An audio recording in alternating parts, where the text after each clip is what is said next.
नमस्कार साथियों, स्वागत है आपका इस बहुत ही ज़्यादा महत्वपूर्ण वीडियो को अंत तक देखिएगा और जो थंबनेल में मैंने बातें कही है उन बातों पर गौर कीजिएगा। जी हाँ, 15 गुना चयन का असमंजस्य, कार्मिक विभाग से मांगा मार्गदर्शन।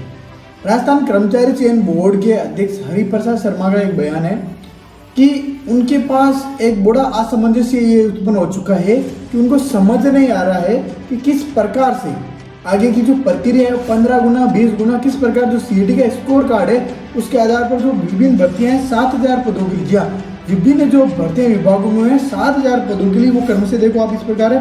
कनिष्ठ लेखाकार के 5190 पद है, तहसील राजस्व लेखाकार के 198, इस प्रकार से पटवारी जिलेदार छात्रावास अधीक्षक से मिलाकर कुल जो पद है 6480 पद है।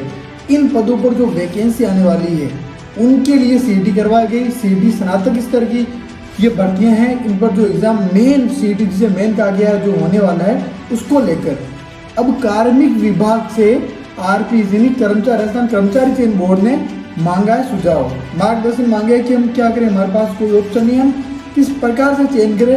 उनको बिल्कुल भी समझ में नहीं आ रहा है ऐसा क्यों हुआ है, ऐसा हुआ है उनकी लापरवाही की वजह से। जी हाँ, बिल्कुल जैसा सेकंड ग्रेड में हुआ उसके बाद सीईटी 120 करोड़ रुपए सरकार का राजस्व कमाने का एक तरीका था जो उन्होंने पूरा कर लिया है।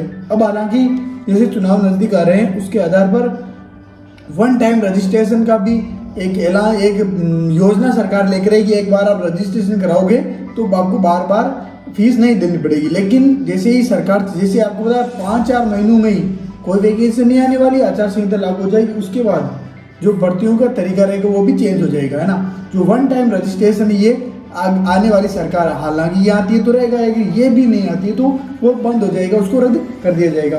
अब सवाल ये है कि समान पात्रता परीक्षा सीईटी का परिणाम तो जारी हो गया है, लेकिन अब मुख्य परीक्षा के लिए 15 गुना अभ्यर्थियों के चयन को लेकर पेंच फंस गया है। जी हाँ, बोर्ड के पास चयन का कोई फॉर्मूला नहीं है, कोई भी प्री प्लान नहीं है, जिसे कहते हैं प्री प्लान ए और बी, कोई भी प्री प्लान नहीं है, जिसके कारण समस्या आ रही है और इसका रिजल्ट, इसका परिणाम हमें देखने को मिलेगा ये कि वैकेंसियाँ नहीं आएंगी। जो 7000 ही भर्तियाँ, इसके साथ ही जो अन्य भर्तियां हैं सीईटी 10+2 में वो भी अटक जाएगी और आपको आचार संहिता से पहले कोई भी भर्ती देखने को नहीं मिलेगी। आचार संहिता लग जाएगी, उसके बाद चुनाव होंगे, चुनाव होने के 1-2 साल बाद ये भर्तियां पूर्ण होने को आएंगी, यानी ये भर्तियां निश्चित तौर पर पूर्ण नहीं होंगी।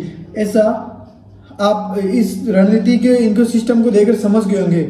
इनको अंदेशा था कि चुनाव आने वाले, तो इनकी जो योजना थी, अब कर्मचारी चयन बोर्ड के अध्यक्ष हरिप्रसाद शर्मा का बयान है कि अब ये सुझाव मांग रहे, मार्गदर्शन मांग रहे कार्मिक विभाग से, तो इनके पास पहले से कोई भी योजना नहीं थी, ये तय हो चुका है ना। अब जो अभ्यर्थियों का स्कोर कार्ड जारी कर दिया गया है, अब लेकिन अब इनमें से 15 गुना का चयन कैसे किया जाए, इसको लेकर बोर्ड असमंजस्य में, उनको कुछ भी समझ में नहीं है। यही स्थिति सीईटी सीनियर सेकेंडरी लेवल में भी रहेगी, हालांकि उसमें तो पद भी नहीं बताया गया अभी तक, है ना।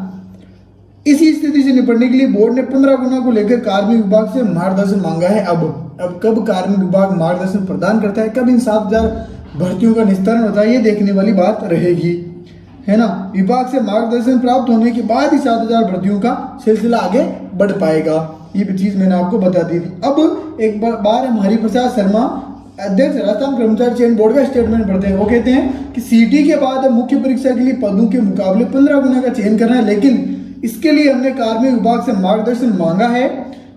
इनका चयन किस तरह से किया जाए, वहां से स्थिति स्पष्ट होने के बाद ही आगे की प्रक्रिया शुरू हो पाएगी। तो यह स्टेटमेंट है राजस्थान कर्मचारी चयन बोर्ड के अध्यक्ष हरिप्रसाद शर्मा का। स्थिति आपको समझ में आ गई होगी कि क्या स्थिति इन भर्तियों की रहने वाली है। धन्यवाद।